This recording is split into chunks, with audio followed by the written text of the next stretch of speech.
ఏసీబీకి చిక్కి 2023లో పరారై 2 రోజుల క్రితం చిక్కిన సబ్ రిజిస్ట్రార్ సింగ్ వ్యవహారం ఇప్పుడు వైసీపీలో గుబులు రేపుతోంది. తాడేపల్లి ప్యాలెస్కు చుట్టుకున్న వివాదంపై కూటమి ప్రభుత్వం దృష్టి సారించింది.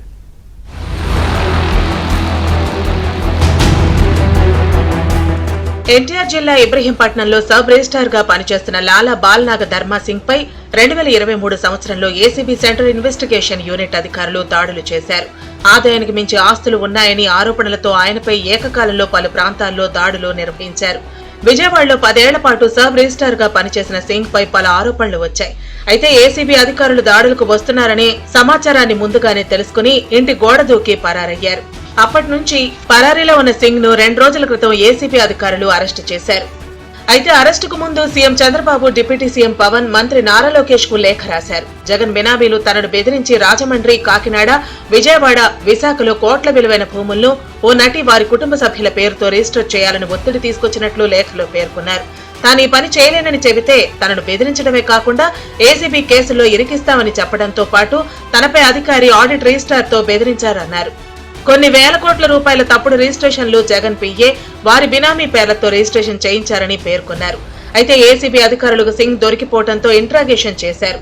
అతను ఇచ్చిన సమాచారం ఆధారంగా ఏసీబీ అధికారులు నివేదికను రిజిస్ట్రేషన్ విభాగానికి అందించి దర్యాప్తు చేయాలని కోరారు.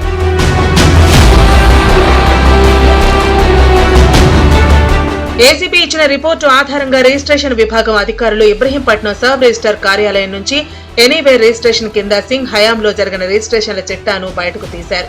సింగ్ చెప్పిన రిజిస్ట్రేషన్ ధరల ప్రకారం 100 కోట్ల రూపాయల విలువైన ఆస్తులు ఎనీవేర్ రిజిస్ట్రేషన్ జరిగినట్లు తేలింది. ఇవి విశాఖపట్నం, కాకినాడ, విజయవాడలకు చెందినవిగా అధికారులకు డాక్యుమెంట్ల ఆధారంగా తెలిసిపోయింది. రిజిస్ట్రేషన్ జరిగిన డాక్యుమెంట్లు అన్నింటినీ నిశితంగా పరిశీలిస్తున్నామని, ఇవి తమ వద్దకు వచ్చిన తర్వాత బెదిరించి చేశారా లేక న్యాయబద్ధంగా కొనుగోలు చేశారా అనేది మీకు తెలుస్తామని రిజిస్ట్రేషన్ శాఖ ఉన్నతాధికారి ఒకరు ఏబిఎన్ కు చెప్పారు. రిజిస్ట్రేషన్ చేసిన భూముల విలువ మార్కెట్ వాల్యూ ప్రకారం 500 నుంచి 600 కోట్ల రూపాయలు ఉండొచ్చని భావిస్తున్నామన్నారు. మరో 4-5 రోజుల్లో పూర్తి వివరాలు తెలుస్తాయని, దీని వెనక ఎవరున్నారో కూడా ఆరా తీస్తున్నామని రిజిస్ట్రేషన్ అధికారులు చెబుతున్నారు. అయితే అన్యాయంగా రిజిస్ట్రేషన్ జరిగితే బాధితులు ఎవరైనా తమకు ఫిర్యాదు చేస్తేనే తాము ఆ రిజిస్ట్రేషన్లు రద్దు చేసేందుకు వీలుంటుందని వివరించారు. అయితే కొంతమంది బినామీలే ఈ రిజిస్ట్రేషన్లు చేయించారని వస్తున్న ఆరోపణలను ప్రస్తావించగా ఆ విషయం తమకు తెలియదని, పూర్తిస్థాయి దర్యాప్తు జరిగిన తర్వాత మాత్రమే నిర్ధారణకు వస్తామని స్పష్టం చేశారు.